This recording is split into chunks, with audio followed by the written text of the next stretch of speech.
Martineau, le préféré du règne animal. Bonjour, les petits lapins. Petit lapin, petit lapin.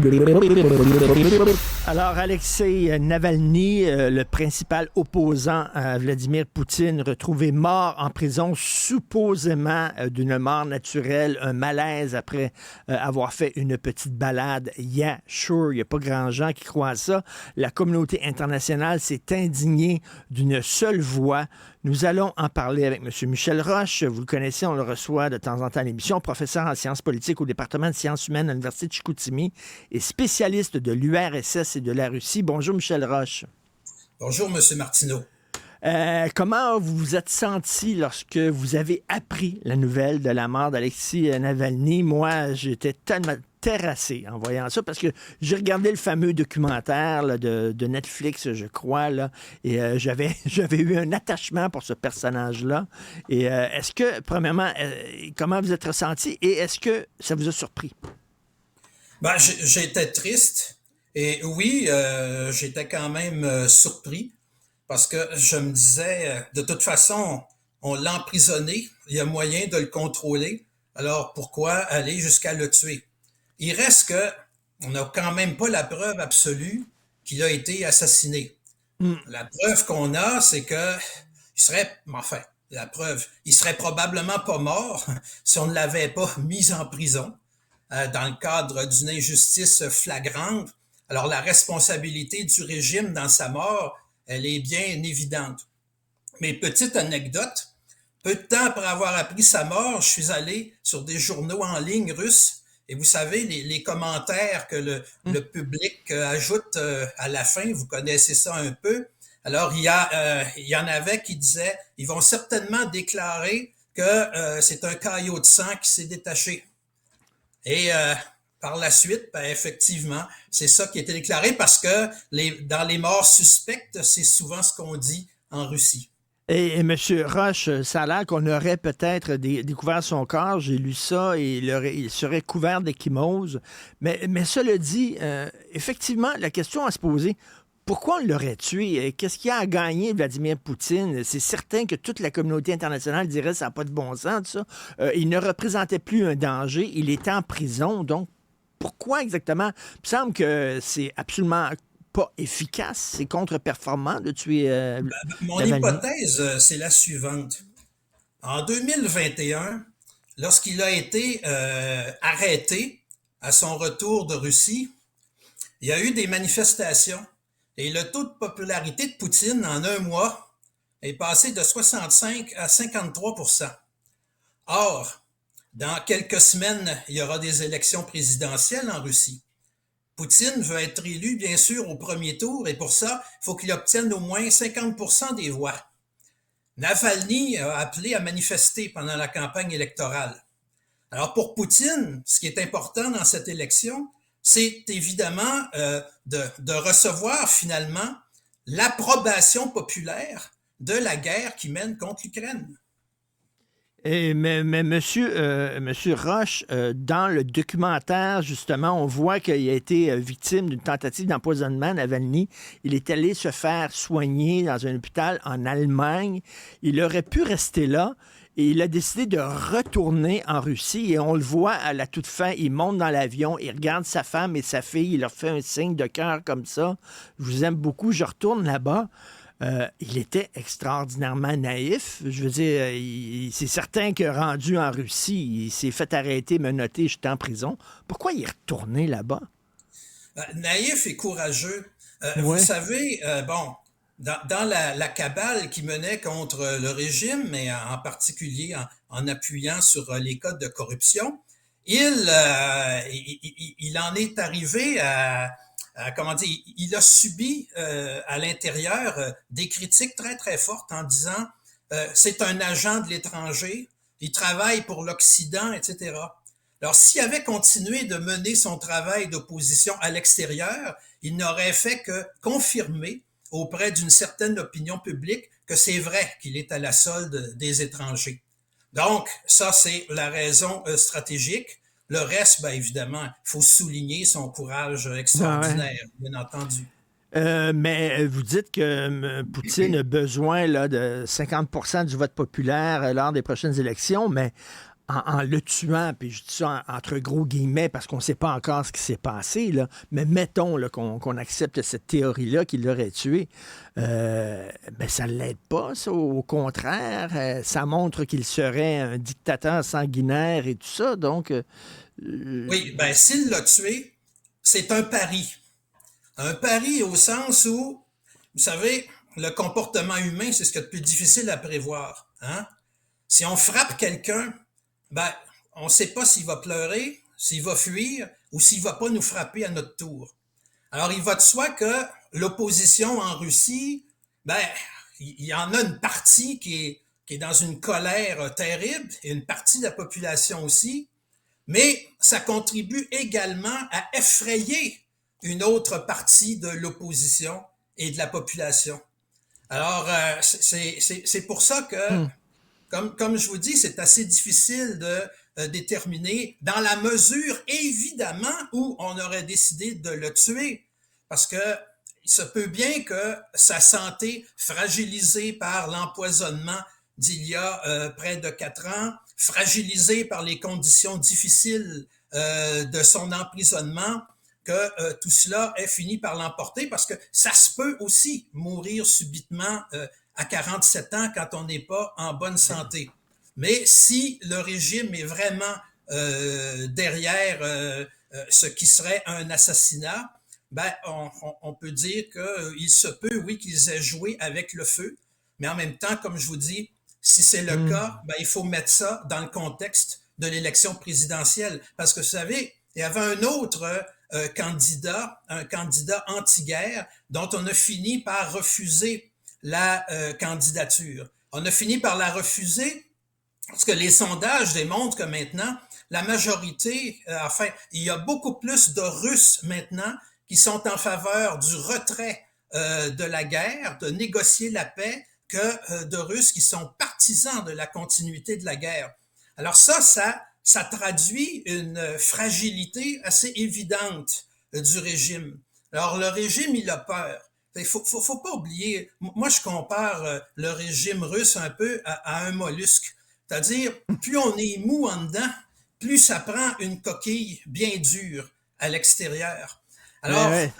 l'ordre établi depuis quelques décennies, ben, il est effectivement fragile. Et là, non seulement il a peur de toute opposition à l'intérieur, mais maintenant, depuis que la guerre est commencée, ben, c'est aussi sur le plan international que le régime se retrouve dans une situation difficile.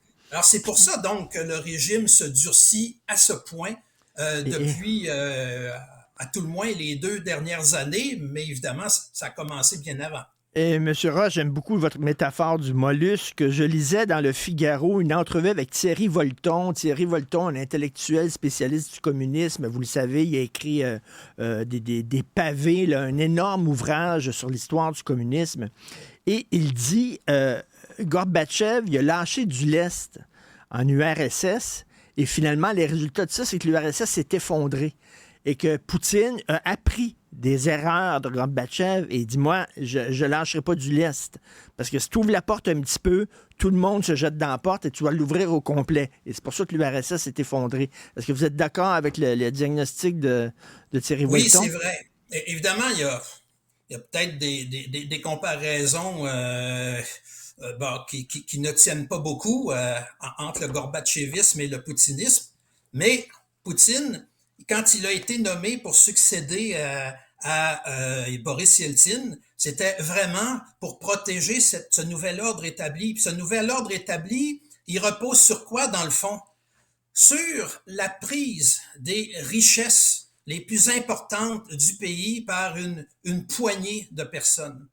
Et c'est ça qui est illégitime, et c'est ce qui explique qu'en Russie actuellement, il y a une grande majorité de la population, ça dépasse les 60%, qui favorise la propriété d'État à la propriété privée et qui favorise aussi le contrôle des prix par l'État plutôt que par le marché. C'est pour ça qu'il y a une certaine nostalgie du régime soviétique. On n'est pas nostalgique du comportement liberticide, évidemment, du régime soviétique, mais on s'ennuie d'une certaine sécurité économique qui était garantie pour tout le monde. Et là, et donc Poutine, dans ce cadre-là, qu'est-ce qu'il voit? Ben, la première décennie qui était au pouvoir, les taux de croissance étaient annuels 5,5%. La deuxième décennie, 2%. Et là, depuis le début de 2020, c'est inférieur à 1,5 de 1%. Et ça, c'est sans compter la chute du niveau de vie, parce que l'effort de guerre implique des sacrifices pour la mission sociale de l'État. Parce que pour 2024, on annonce que 30% des dépenses de l'État vont aller à la défense. Et un sondage très récent révèle que 44% des Russes considèrent que leur revenu a baissé depuis le début de la guerre. Alors cette guerre-là, elle est de moins en moins populaire. Alors ça fait partie évidemment des craintes qu'éprouve le régime Poutine. Mais pour revenir à Gorbatchev mettait de l'avant des réformes qui étaient extrêmement positives. Mais le régime s'est effondré parce qu'il reposait pas sur des assises sociales solides. Mais c'est la même chose pour le régime actuel. Moi, ma thèse de doctorat à l'époque, c'était basé sur un parallèle qui m'avait sauté aux yeux. C'est-à-dire que le socialisme était impossible sans dictature dans les années, à partir des années 1920. Pourquoi? Parce que le pays était économiquement arriéré, la classe ouvrière, c'était moins de 10% de la population. Donc, la majorité, c'était des paysans. Il n'y avait pas de base sociale ouvrière pour un régime socialiste. Mais c'est la même chose quand le régime soviétique s'effondre. Il n'y a pas de base sociale pour passer à un régime capitaliste. Dans nos sociétés, la propriété privée, elle, comme principe, elle est acceptée, y compris chez les gens très riches, parce que elle est diffusée dans la population. Il y a beaucoup de petites propriétés. C'est ce qui fait qu'un petit propriétaire qui rêve de devenir un grand va considérer légitime aussi la fortune des gens très riches. Donc, on accepte les règles du jeu. Mais en Russie, la propriété privée, elle est très concentrée. Elle n'a pas pénétré dans la société comme c'est le cas ici. Alors, c'est la raison pour laquelle les élites sont extrêmement dépendantes de l'État russe. Alors, on dépend de l'État russe et donc le régime, lui, il dépend pour sa solidité du contrôle de l'information, il dépend de la popularité personnelle de Poutine et si ça ne suffit pas, il dépend aussi de l'appareil répressif. Et en terminant, est-ce que vous êtes optimiste pour un retour d'une certaine démocratie, c'est-à-dire Poutine est allé au pouvoir puis il a eu l'appui du peuple parce qu'il leur promettait le retour à la Grande Russie. Et là, vous dites que, au contraire, l'économie se porte de plus en plus mal, de plus en plus de gens qui trouvent que la guerre s'éternise, etc. Est-ce que vous êtes optimiste pour la suite des choses? Est-ce que les gens il y a tellement d'impondérables. Si, par exemple, Poutine, tout à coup, ils viennent d'effectuer une percée sur le front là, du côté d'Avdiivka, si le rapport de force leur permet tout à coup de mettre vraiment le gouvernement ukrainien à genoux, là, ça peut renforcer le nationalisme. Alors ça c'est un aspect. L'autre aspect, évidemment, c'est sur la situation intérieure, c'est-à-dire que si la guerre continue de s'éterniser, écoutez, il y a des centaines de milliers de jeunes hommes qui sont au front. Ça, pensez au fait que, il y en a qui sont mariés, il y en a qui ont des enfants, il y en a qui ont, évidemment, qui ont des parents, qui ont des amis. Ça veut dire qu'il y a des millions de personnes en Russie qui s'inquiètent pour des proches qui sont actuellement sur le front. Alors ça, c'est un élément un peu impondérable parce qu'il y a déjà des manifestations qui ont lieu en Russie. En janvier, au Bashkortostan, il y a eu des affrontements avec la police, au moins 6000 personnes, parce que on a emprisonné un militant local. Le militant local en question s'opposait à l'ouverture de nouvelles mines pour des raisons environnementalistes, mais c'est aussi un opposant à la guerre.